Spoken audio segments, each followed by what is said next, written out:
খরগোশ আর কচ্ছপের গল্প তো সেই আদিকাল থেকে আমরা সবাই জানি, কিন্তু মজার ব্যাপার হলো এই গল্পের শুধু প্রথম অধ্যায়টাই আমরা জানি। এই গল্পে আরো 3টি অধ্যায় রয়েছে, যা আমরা অনেকেই জানি, আবার অনেকেই জানি না। প্রথম অধ্যায়ে খরগোশ ঘুমিয়ে পড়ে এবং দৌড় প্রতিযোগিতায় হেরে যায়, কচ্ছপ জিতে যায়। খরগোশ তার পরাজয়ের কারণ বিশ্লেষণ করে বুঝতে পারে তার পরাজয়ের একমাত্র কারণ হচ্ছে অতিরিক্ত আত্মবিশ্বাস। অর্থাৎ অতিরিক্ত আত্মবিশ্বাস কারো জন্যই ভালো নয়। আর কচ্ছপ বুঝতে পারে সৎভাবে লেগে থাকলে সফলতা আসবেই। দ্বিতীয় অধ্যায়ে খরগোশ হেরে যাবার পর আবার কচ্ছপকে দৌড় প্রতিযোগিতার জন্য চ্যালেঞ্জ করে। কচ্ছপও রাজি হয়। এইবার আর খরগোশ ঘুমিয়ে পড়ে না, বরং দৌড়ের শেষ সীমানা পর্যন্ত দৌড়ায় এবং বিজয়ী হয়। এবার খরগোশ বুঝতে পারে মনোযোগ দিয়ে নিজের সর্বোচ্চ সামর্থ্য দিয়ে চেষ্টা করলে দ্রুতই সফলতা পাওয়া যায়। আর কচ্ছপ বুঝতে পারে জীবনে ধীরস্থির হওয়া ভালো, তবে কাজে পর্যাপ্ত গতি না থাকলে প্রতিযোগিতামূলক পরিবেশে জয়ী হওয়া অসম্ভব। তৃতীয় অধ্যায়ে কচ্ছপ আবার খরগোশকে দৌড় প্রতিযোগিতার জন্য আহ্বান করে।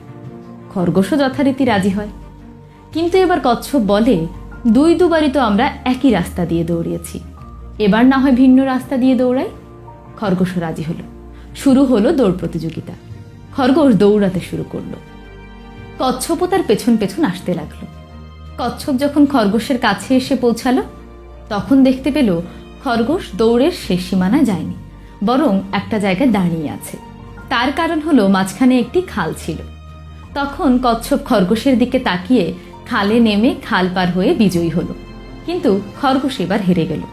এইবার খরগোশ বুঝতে পারল নিজের ওপর আত্মবিশ্বাস থাকা ভালো, তবে পরিস্থিতি এবং বাস্তবতাও বড় একটা ভূমিকা পালন করে।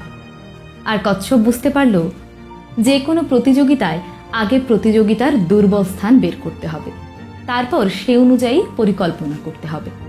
গল্প কিন্তু এখানেই শেষ নয়। এবার চতুর্থ অধ্যায়ে এসে খরগোশ আবার কচ্ছপকে দৌড় প্রতিযোগিতার জন্য আহ্বান করল এবং কচ্ছপও রাজি হল। কিন্তু এবার ওরা আর প্রতিযোগী হিসেবে দৌড়াবে না, দৌড়াবে সহযোগী হিসেবে। শুরু হলো প্রতিযোগিতা। খরগোশের কাঁধে কচ্ছপ উঠল এবং খরগোশ দ্রুত গতিতে দৌড়াতে লাগলো। দৌড়াতে দৌড়াতে খালের সামনে এসে দাঁড়ালো। এবার কচ্ছপ নেমে গেল এবং কচ্ছপের পিঠে উঠল খরগোশ। কচ্ছপটি খাল পার হলো, তারপর খাল পার হয়ে আবার খরগোশের পিঠে কচ্ছপ উঠল এবং খরগোশ দৌড়াতে লাগলো। দৌড়াতে দৌড়াতে দৌড়ের শেষ সীমানায় গিয়ে দুজনই একসাথে বিজয়ী হলো।